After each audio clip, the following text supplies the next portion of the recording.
Good morning students. ધોરણ 8 વિષય સામાજિક વિજ્ઞાન પાઠ 5 ભારતના ક્રાંતિવીરો. આપણે આ પાઠમાં જે ભારતના જેટલા ક્રાંતિવીરો થઈ ગયા એના વિશે માહિતી મેળવવાની છે. બરાબર. આજ શું કહે છે આગળ આપણે આ પાઠમાં જોશું ક્યાં ક્યાં ક્રાંતિવીરો વિશે જોવાનું છે. બરાબર. આજે શહીદ દિન હોવાથી બ્રિંદા નામની છોકરી છે, બરાબર, એની શાળામાં the legend of Bhagat Singh A film દર્શાવવાની હતી અને વર્ગ શિક્ષકે વર્ગખંડમાં પ્રવેશતા જ એક પંક્તિ બોલ્યા.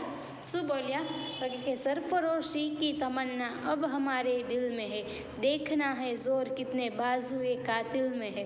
બરાબર. શું કહે છે કે આ પંક્તિ બોલ્યા ને ત્યારે બાદ વર્ગ શિક્ષકે ભારતના ક્રાંતિકારીઓ વિશે જણાવ્યું. બરાબર. આ પંક્તિ બોલ્યા. શું બોલ્યા હતા તો કે સરફરોશી કી તમન્ના અબ હમારે દિલ में है, देखना है जोर कितना बाजू ए कातिल में है. બરાબર. આ પંક્તિ બોલ્યા ત્યારબાદ એને છે ને બધા ક્રાંતિવીરો જેટલા વિશે છે એ સ્ટુડન્ટને સમજાવેલું હતું, જણાવ્યું હતું. અને શું કહે છે કે આપણા દેશની જે સ્વરાજ યાત્રાના લાંબા ગાળામાં નામી અનામી અનેક શહીદો થઈ ગયા. બરાબર. કે જે ઘણા જે આપણે આઝાદીની લડત માટે લડત લડતા હતા એમાં ઘણા બધા છે શહીદો થઈ ગયા. અને 1857ના સ્વાતંત્ર્ય સંગ્રામ પછી દેશમાં અંગ્રેજ સરકાર સામે વ્યક્તિગત રીતે કે સંગઠન કરીને હથિયાર ઉપાડનાર વીરોની મર્દાનગીની કથાઓ આજે પણ આપણે ગર્વથી યાદ કરવામાં આવે છે. અને શું કહે છે કે જે યુવકોએ વીરતાપૂર્વક હથિયાર ઉપાડ્યા હતા તેઓ આપણા દેશના ઇતિહાસમાં ક્રાંતિકારીઓ તરીકે જાણીતા છે અને તેમની પ્રવૃત્તિઓ છે એ ક્રાંતિકારી પ્રવૃત્તિઓ તરીકે ઓળખાય છે. અને શું કહે છે કે આ પ્રવૃત્તિમાં છે ને શિક્ષિત, અશિક્ષિત, રાજવંશી અને સામાન્ય જનોએ પણ ભાગ લીધેલો હતો. અને ભારતના બધા ભાગોમાં ઓછા વધતા પ્રમાણમાં છે ક્રાંતિકારી પ્રવૃત્તિ છે એ વહેલી મોડી અવશ્ય થઈ હતી. બરાબર. ભારત આખો દેશ કેવડો મોટો છે એમાં વધતા ઓછા પ્રમાણમાં, બરાબર, ક્યાંક વધારે ક્યાંક ઓછી આવી રીતે છે ક્રાંતિકારી પ્રવૃત્તિ છે વહેલી મોડી ચાલુ તો અવશ્ય થઈ જ હતી. બરાબર. થઈ તો હતી જ એમ. મહારાષ્ટ્રમાં છે ને આ ક્રાંતિના પ્રણેતા અને ક્રાંતિકારી પ્રવૃત્તિના પ્રથમ શહીદ છે એ વાસુદેવ બળવંત ફડકે હતા. બરાબર છે. મહારાષ્ટ્રના આ ક્રાંતિકારી પ્રવૃત્તિના પ્રથમ જે શહીદ થયા હતા એનું નામ છે વાસુદેવ બળવંત ફડકે. એના વિશે થોડુંક આપણે જોશું. પહેલાં આપણે એક પંક્તિ જોઈ લઈ. मालिक तेरी रज़ा रहे और तू ही तू रहे, बाकी न मैं रहूँ न मेरी आरज़ू रहे, जब तक है तन में जान रगों में लहू रहे, तेरा हो जिक्र या तेरी ही जुस्तजू रहे. આ રામપ્રસાદ બિસ્મિલની છે જે ચિનગારીમાંથી, બરાબર, ક્રાંતિની મશાલ થઈ ત્યારે એના પંક્તિનું નામ આવ્યું હતું ચિનગારી. ત્યારે એ રામપ્રસાદ બિસ્મિલે લખ્યું હતું માલિક તેરી રઝા રહે ઓર તું હી તું રહે, बाकी न मैं रहूँ न मेरी आरज़ू रहे, जब तक है तन में जान रगों में लहू रहे, तेरा हो जिक्र या तेरी ही जुस्तजू रहे. રામપ્રસાદ બિસ્મિલે લખેલી છે. બરાબર. આપણે જોશું હવે વાસુદેવ બળવંત ફડકે એના વિશે થોડુંક જોશું. વાસુદેવ બળવંત ફડકે ભારતમાં છે ને ક્રાંતિકારી પ્રવૃત્તિની સૌ પ્રથમ શરૂઆત કરનાર હોય ને તો એ હતા વાસુદેવ બળવંત ફડકે. અને તેઓ છે પુણેમાં નોકરી કરતા હતા. બરાબર. પુણે જે છે મહારાષ્ટ્રમાં આવેલું છે ત્યાં તે પોતે નોકરી કરતા હતા. અને અંગ્રેજ સરકારના અન્યાયની ત્રાસથી કંટાળીને છે ને વાસુદેવ બળવંત ફડકેએ નોકરી છોડી દીધી અને દેશને ગુલામીમાંથી મુક્ત ન કરવું ત્યાં સુધી કપાળ પર ચંદન ન લગાડવાની તથા કેશક તર્ન ન કરવાની પ્રતિજ્ઞા લીધી. બરાબર. કે કપાળ ઉપર ચંદન નહીં લગાવે અને કાંઈ પણ પ્રકારનો શું કહે છે કે હું વાળ કે કાંઈ કપાવીશ પણ નહીં. બરાબર. કેશ કર્તન કરવાની પણ પ્રક્રિયા લીધી હતી. બરાબર. અને વાસુદેવ ફડકે છે અંગ્રેજ સરકાર સામે દેશવ્યાપી સશસ્ત્ર સંગઠનની ગુપ્ત યોજના બનાવી. આ ગુપ્ત યોજના બનાવી. બરાબર. અને એમાં શું કહે છે કે એના લીધે છે ને અંગ્રેજ સરકારે ફડકેના માથા માટે એટલે કે ફડકેને મારી નાખવા માટે 4,000 રૂપિયાનું ઇનામ જાહેર કર્યું કે જે વાસુદેવ ફડકેને મારી નાખશે એને હું 4,000 આપશું. બરાબર. એવું અંગ્રેજ સરકારે એલાન કર્યું.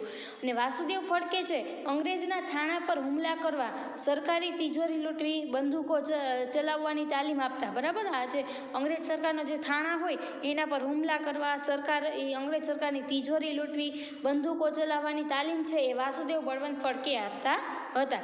અને અંગ્રેજ સરકાર ફડકેની ક્રાંતિકારી પ્રવૃત્તિથી છે ને એકદમ ચોંકી ગઈ હતી અને તેને કોઈ પણ ભોગે ધરપકડ કરવાનો એનો આદેશ આપ્યો હતો.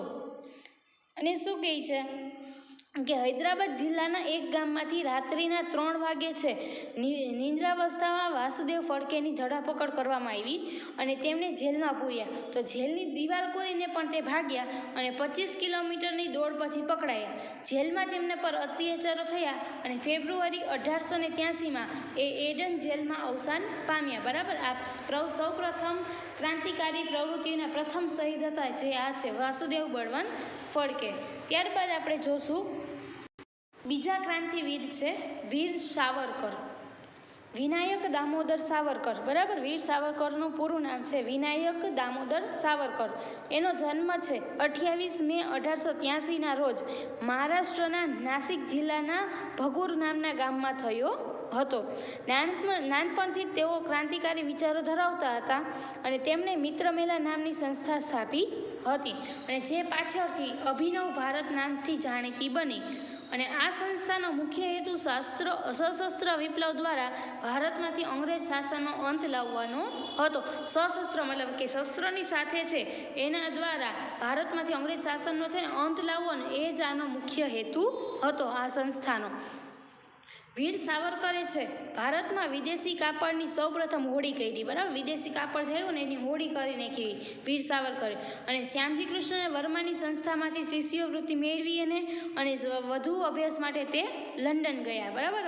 વીર સાવરકર છે શ્યામજી કૃષ્ણ વર્માની જે સંસ્થા હતી એમાંથી શિષ્યવૃત્તિ મળી અને તે પછી તે લંડન ગયા. અને વીર સાવરકર છે એ 1857 ભારતનો પ્રથમ સ્વાતંત્ર્ય સંગ્રામ નામનું પુસ્તક લખ્યું એને. બરાબર. આપણે 1857 ભારતનો પ્રથમ સ્વાતંત્ર્ય સંગ્રામ એ નામનું પુસ્તક છે એ વીર સાવરકરે લખેલું છે, જે પ્રકાશન પહેલાં જ પ્રતિબંધ થયેલું વિશ્વનું પ્રથમ પુસ્તક હતું. બરાબર. કે જેનું હજી પબ્લિસિટી પણ નહોતી થઈ, પબ્લિશ પણ નહોતા થયા એ પહેલાં જ એને બંધનું પ્રતિબંધ કરવામાં આવેલું વિશ્વનું સૌપ્રથમ પુસ્તક હતું. અને અંગ્રેજ અફસરની હત્યામાં વપરાયેલી પિસ્તોલના ગુનામાં પણ તેના પર અદાલતમાં કેસ ચાલેલો હતો. બરાબર. એને અંગ્રેજ સરકારને અફસર હતો, અંગ્રેજ અફસર એની હત્યા કરી નાખી હતી. એના જે પિસ્તોલના ગુનામાં છે તેના પર અદાલતમાં કેસ ચાલ્યો હતો અને તેને આજીવન કાળા પાણીની સજા થઈ. બરાબર. અને એને અંદમાનની જેલમાં મોકલવામાં આવ્યા અને તબિયત લથડતા તેને ભારતમાં નજરકેદ રાખવામાં આવ્યા અને 26 ફેબ્રુઆરી 1966માં વીર સાવરકર છે એ અવસાન પામે છે. ત્યારબાદ છે ખુદીરામ બોઝ. ત્રીજા ક્રાંતિકારી વીર છે ખુદીરામ બોઝ. ખુદીરામ બોઝનો જન્મ છે ને એ બંગાળના મેદિનીપુર જિલ્લામાં મોહબની ગામમાં 3/12/1889ના રોજ થયો હતો. બરાબર. 3/12/1889ના રોજ મોહબની ગામમાં થયો હતો. અને બાળપણમાં જ તેમને છે પોતાના માતા પિતાની છત્રછાયા ગુમાવી દીધી અને સત્યેન બાબુ નામના શિક્ષકે તેમને ક્રાંતિ પથની દીક્ષા આપી. બરાબર. એને અભ્યાસ કરે એને સત્યેન બાનુ નામના શિક્ષક છે એને ક્રાંતિકારી પથની છે દીક્ષા એટલે કે એને શું કહે છે કે ક્રાંતિકારી પથ કેવી રીતે અપનાવો, કેવી રીતે એમાં જવું એના બધા શિક્ષા આપી. અને ખુદીરામે છે અસહકારના આંદોલનનો ભાગ લઈ વિદેશી કાપડની પણ હોડી કરી હતી. અને ખુદીરામ ગંગાના પાણીમાં ડૂબકી મારતા મીઠું લઈને પસાર થતી હોડીઓને ઉથલાવી દેતા. બરાબર. ગંગાનું પાણી હોય એમાં ડૂબકી મારતા અને મીઠું લઈને જે હોડી હતી એને આખું ઉથલાવી દેતા અને આ રીતે મીઠાના અન્યાયી કાયદાનો ભંગ કરતા. મીઠાનો કાયદો એટલે કે એ લોકો છે ને પહેલાં મીઠાનો કાયદો અપનાવતા. બરાબર. કે મીઠું જે આપણે કે મીઠું છે એ તો મફતમાં મળવું જોઈએ. જ્યારે અંગ્રેજ સરકાર છે તેના પર પણ ટેક્સ લગાવતા હતા. એટલે તે વખતેથી મીઠાનો અન્યાયી કાયદાનો એ લોકો ભંગ કરવા માટે આ હોડી છે ઉથલાવી દેતા હતા. અને 30 એપ્રિલ 1908ના દિવસે ન્યાયાધીશ કિંગ્સફોર્ડને ખતમ કરવા ખુદીરામ અને પ્રફુલ્લ ચાકીને ન્યાયાધીશની ઘોડાગાડી ઉપર બોમ્બ ફેંક્યો અને ગાડીમાં બેઠેલા વકીલ કેનેડીના પત્ની અને પુત્રી મરી ગયા અને ન્યાયાધીશ કિંગ્સફોર્ડ બચી ગયા. બરાબર. પ્રફુલ્લ ચાકી અને ખુદીરામ બોઝ આ બે છે ન્યાયાધીશને મારી નાખવા માટે એના ઉપર ઘોડાગાડીમાં બોમ્બ ફેંક્યો અને ઘોડાગાડીમાં જે બેઠેલા વકીલ કેનેડી એના પત્ની અને પુત્રી મરી ગયા, પરંતુ ન્યાયાધીશ કિંગ્સફોર્ડ છે એ બચી જાય છે. અને પ્રફુલ્લ ચાકીને જ્યારે પોલીસે ઘેરી લીધો ત્યારે તેમણે રિવોલ્વરથી આત્મહત્યા કરી લીધી અને ખુદીરામને ફાંસી આપવામાં આવી. અને ત્યારબાદ ચોથા છે રામપ્રસાદ બિસ્મિલ. રામપ્રસાદ બિસ્મિલનો જન્મ ઈસવીસન 1897માં ઉત્તર પ્રદેશ રાજ્યમાં શાહજહાંપુરમાં થયો હતો. બરાબર, રામપ્રસાદ બિસ્મિલ આપણે જેની આગળની પંક્તિ જોઈ એના વિશે થોડુંક છે. રામપ્રસાદ બિસ્મિલનો જન્મ છે 1887માં ઉત્તર પ્રદેશ રાજ્યના શાહજહાંપુરમાં થયો હતો. આપણે ઓલી આગળ પંક્તિ જોઈ, માલિક તેરી રજા રહે ઓર તું હી તું રહે, બાકી ન મેં રહું ન મેરી આરज़ू રહે, जब तक है तन में जान रगों में लहू रहे, तेरा हो जिक्र या तेरी ही जुस्तजू રહે. આ જે પંક્તિ હતી એ ચિનગારીની, એ રામપ્રસાદ બિસ્મિલની હતી, આપણે આગળ જોઈ. હવે આપણે એના વિશે થોડુંક જોશું. તમને ખબર તો પડી ગઈ, એનો જન્મ છે શાહજહાંપુરમાં થયો હતો ઉત્તર પ્રદેશ રાજ્યના. હવે આગળ દેશમાં અસહકારની લડત શરૂ થઈ ત્યારે વિદેશી કાપડની હોળી કરવામાં આવી. હોળી કરવાની કામગીરી તેમણે સંભાળી હતી. બરાબર, કે વિદેશી કાપડની હોળી છે એ કરવાની કામગીરી હું સંભાળીશ, એને એમ કહી દીધું.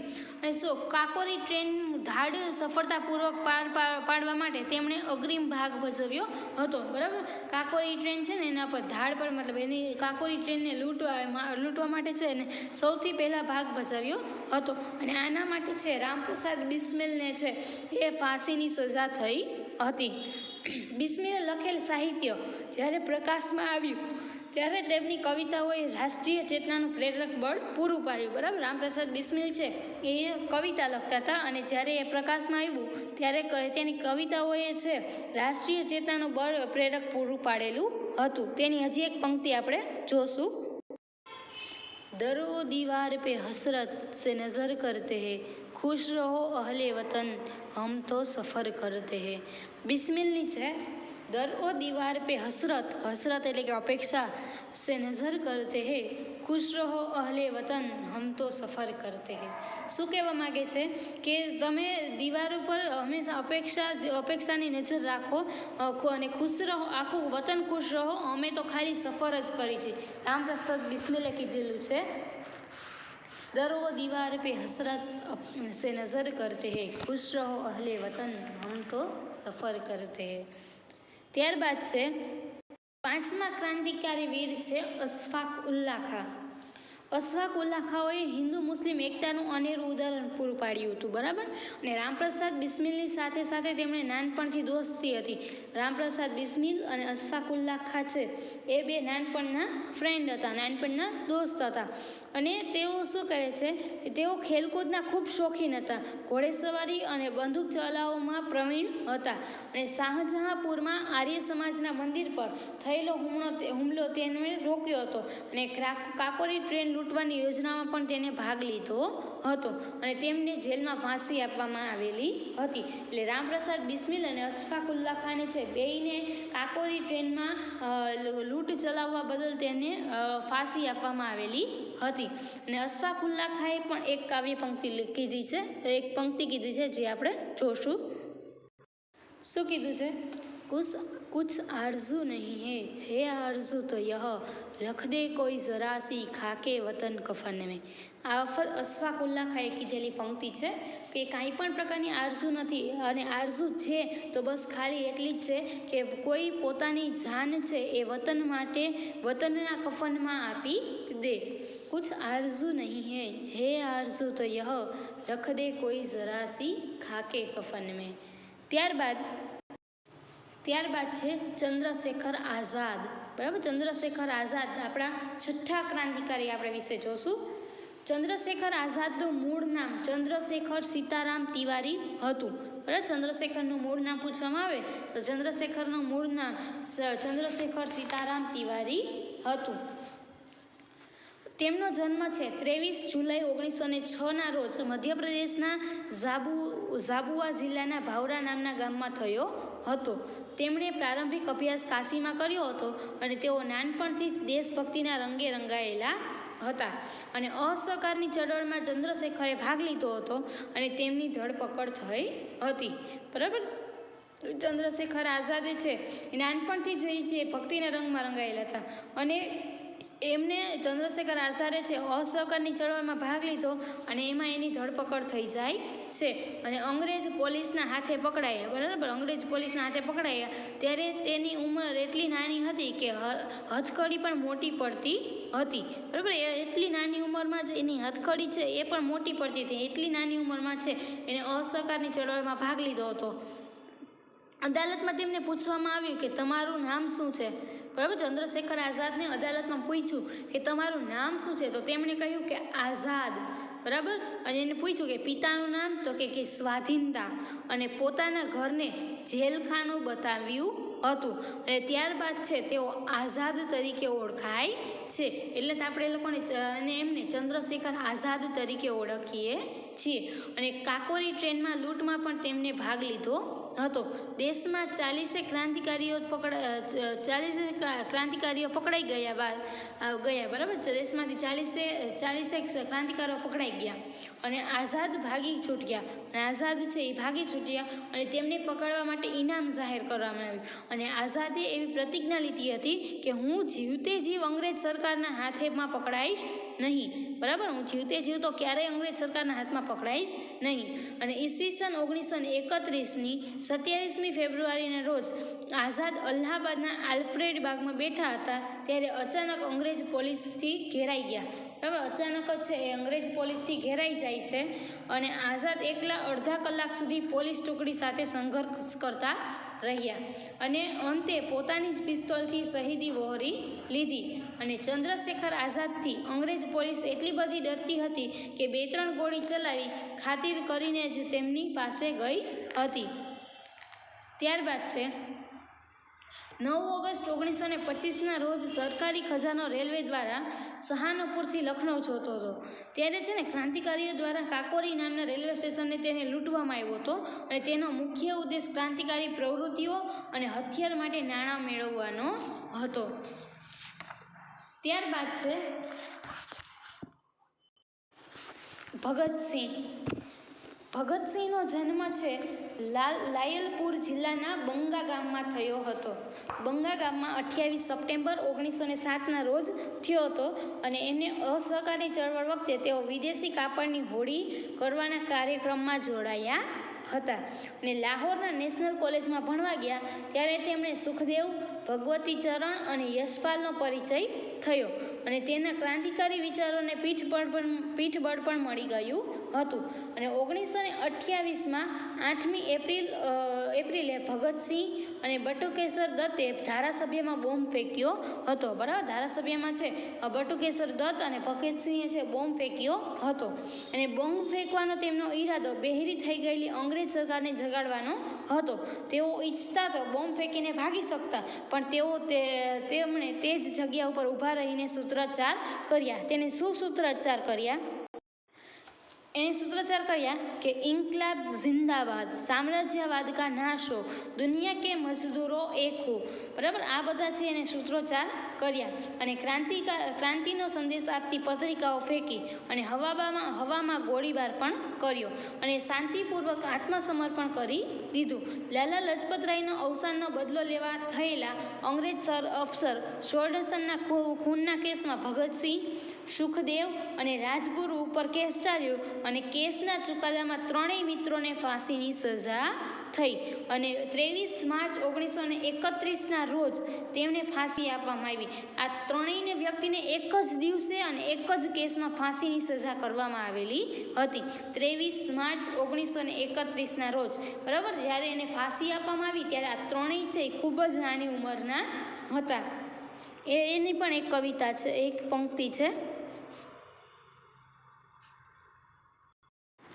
दिल से निकलेगी मरकर भी न वतन की उल्फत, मेरी मिट्टी से भी खुशबू ए वतन आएगी. શું કહે છે કે દિલ સે निकलेगी न मरकर भी वतन की उल्फत, मेरी मिट्टी से भी खुशबू ए वतन आएगी. ભગતસિંહે કીધેલું છે.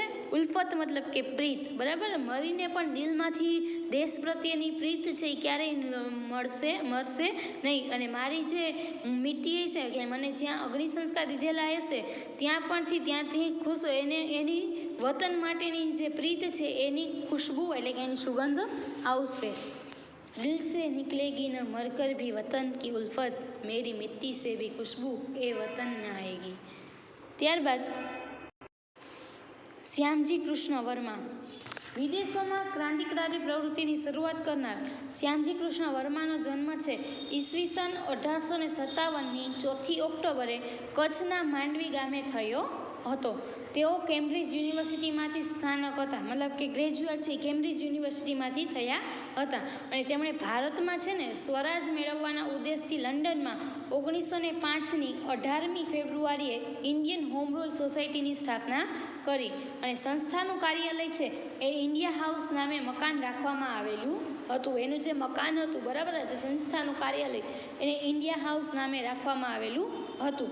અને આ સંસ્થાના પ્રચાર માટે તેમણે ઇન્ડિયન સોશિયોલોજિસ્ટ નામનું એક સામયિક શરૂ કરેલું હતું. સામયિક મતલબ એક જાતની પત્રિકા, બરાબર, શરૂ કરેલી હતી. અને શ્યામજી કૃષ્ણ વર્માને ક્રાંતિકારી પ્રવૃત્તિઓ ચલાવવામાં વિનાયક સાવરકર, હરદયાલ મદનલાલ ઢીંગરા, સરદારસિંહ રાણા તથા મેડમ કામા જેવા ક્રાંતિકારીઓનો સાથ મળ્યો હતો.